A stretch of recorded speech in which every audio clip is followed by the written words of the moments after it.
Baik,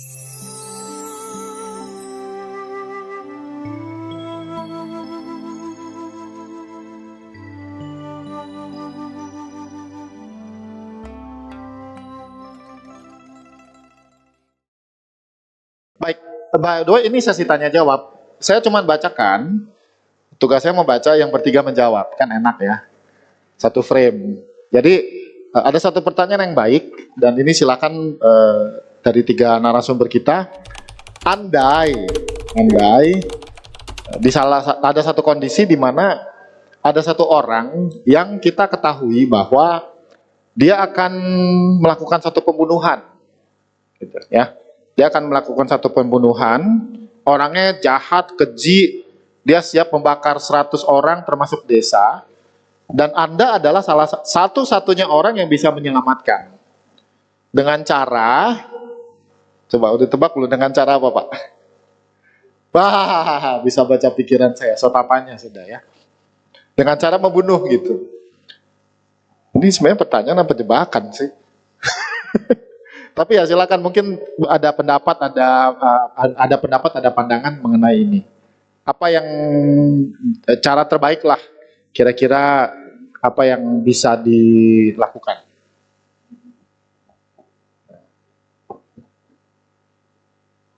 Ini enaknya saya, mereka bertiga yang ngatur ya. Nanti gantian ya. Di PPT saya sudah saya tuliskan, tapi nggak usah di inilah. Jadi ini pertanyaan memang tricky yang seperti tadi. Tricky ya. Saya nggak bakalan menyarankan pembunuhan, karena dengan menyarankan oke, membunuh silahkan. Saya sudah melanggar sila pertama. Ya, jadi hanya menyarankan saja. Hanya menyarankan atau menyetujui. Oke. Itu ya, betul, jadi betul. Itu bahaya ya. Jadi mungkin besok-besok pertanyaan seperti ini hati-hati, kasihan yang menjawab ya. Itu kan asumsi kita ya, bahwa hanya membunuh yang bisa. Ya mungkin ada jalan lain lah. Misalnya membuat lumpuh, itu masih lebih mending daripada membunuh. Banyak opsi sebenarnya. Tinggal ini kan hanya permainan kata-kata saja ya tadi ya.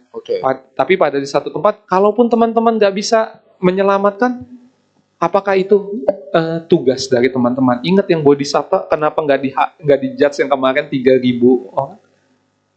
Apa yang Nalanda itu hancur, ya sudah, karmanya gitu. Makanya pemahaman terhadap hukum karma itu harus dipahami sebaik-baiknya. Pada saat kita tidak bisa melakukan di luar capability kita, ya sudah UPK, let it go. Tapi let it go-nya jangan asal cuma let it go.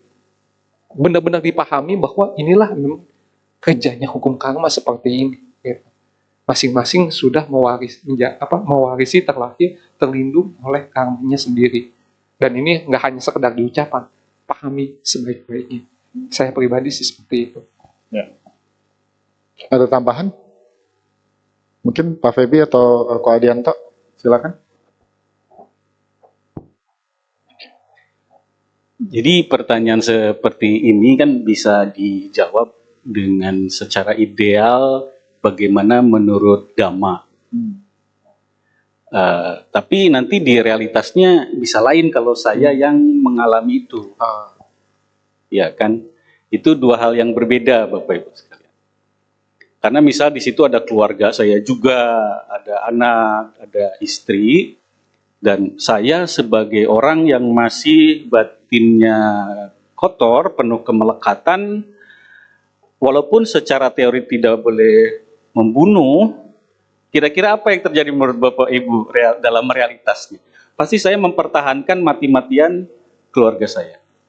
Mungkin kalau bisa lebih baik yang mati yang menyerang daripada yang mati adalah keluarga saya.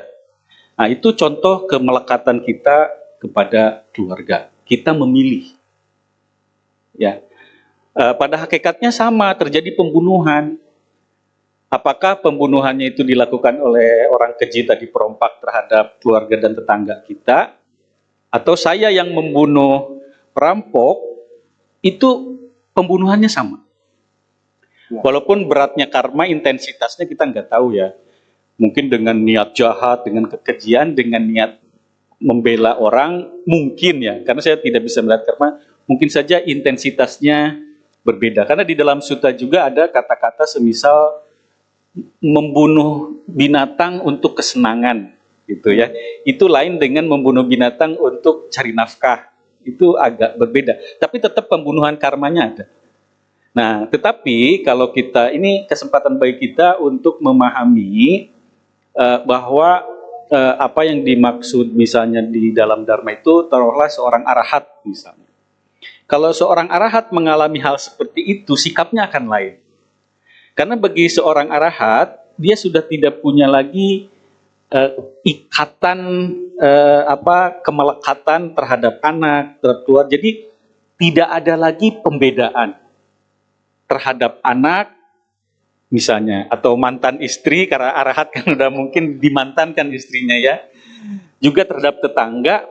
Dengan membunuh si penyerang itu bagi arahat sama aja, bahkan dengan membunuh dirinya juga sama aja, karena udah nggak ada dualitas di arahat itu, ada saya, ada kamu, gitu ya. Nah, jadi kalau arahat mungkin berusaha menasehati gitu ya, bahkan kalau dia punya kesaktian, dia bisa melihat apakah memang keluarga saya dan tetangga saya ini karmanya sudah sampai untuk terbunuh hari ini dan tidak mungkin dihindari.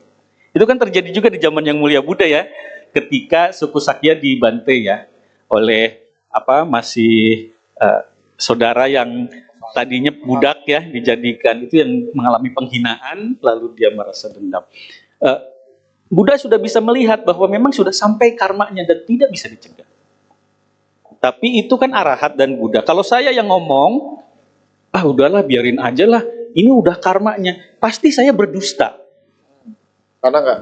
Iya, karena memang kenyataannya saya nggak bisa lihat karmanya. Itu alasan aja, mungkin saya pengecut, ya kan? Mungkin penakut, ya kan? Untuk membela keluarga dan anak, ya. Nah, jadi itu sangat bergantung kepada kondisi batin. Maka saya bedakan antara idealisme Dharma tadi, ya, dengan kenyataannya. Ya, kalaupun dalam kenyataannya saya membela keluarga, membela istri, anak, itu suatu hal yang sangat manusiawi. Membela negara ketika diserang, ya kan, sangat-sangat manusiawi, sesuai dengan tingkat batin saya saat itu. Gitu, ya. Nah, jadi kita harus melihatnya seperti itu. Kalau usul saya dilihatnya itu tingkat batin kita sampai mana. Karena nggak mungkin juga hati saya nggak bergetar gitu loh. Antara dua aja, saya pengecut, ya kan? Atau saya pemberani. Kalau saya pemberani, akan saya hadapi itu pembunuh. Dan nggak mungkin menghindar, karena kualitas batin saya nggak mungkin seperti arahat. Jadi saya nggak akan bisa ngomong, kalau saya sih udah karmanya itu, dan saya nggak boleh membunuh. Kalau benar-benar terjadi, rasanya nggak mungkin seperti itu. Saya akan langsung marah, saya akan langsung mempersiapkan diri. Kenyataannya begitu gitu loh, karena batin saya baru sampai situ. Tapi kalau kita mau membahas dari segi Dharma, arahat pasti tidak akan membunuh apapun yang terjadi. Seperti itu. Mungkin arahat akan menawarkan dirinya dulu atau bagaimana juga belum tentu, karena bagi arahat dirinya juga sama makhluk. Jadi belum tentu juga arahat misalnya begini, udahlah ambil saya aja, biarkan mereka selamat. Nah, kalau berlaku seperti itu, kayaknya masih ada dualitas nih. Sotapanna masih bisa seperti itu, ya, membedakan antara dirinya dengan tetangganya, dengan keluarganya. Biar saya aja yang jadi korban, yang lain jangan. Bahkan arahat mungkin nggak berpikir seperti itu juga, karena bagi arahat dirinya juga makhluk, tetangganya makhluk, hanya makhluk, nggak ada bedanya. Tapi seorang pahlawan kan beda kan?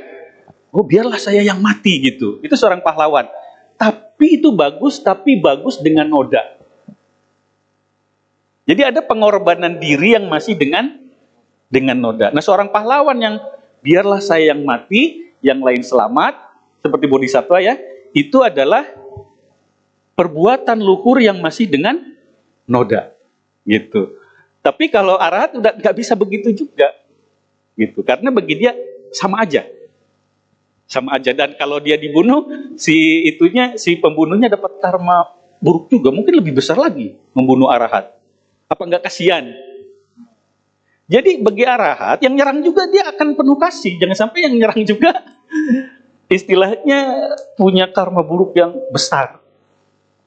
Itu hal yang sulit ya. Jadi kalau secara dharma yang bertanya pun pasti sebetulnya sudah punya jawaban. Kalau secara dharma ya. Kalau secara kita situasional, nah itu kita nanti kita tidak ada jawaban pasti. Seperti apa reaksi kita karena kita masih banyak noda. Mungkin seperti itu ya. Silakan kalau Adiansa, ya. Cek bisa. Tes. Ya, ting. Jadi secara dhamma juga ya Pak Febi, mencegah lebih baik daripada mengobati kan ya Bapak Ibu, setuju ya? Ya.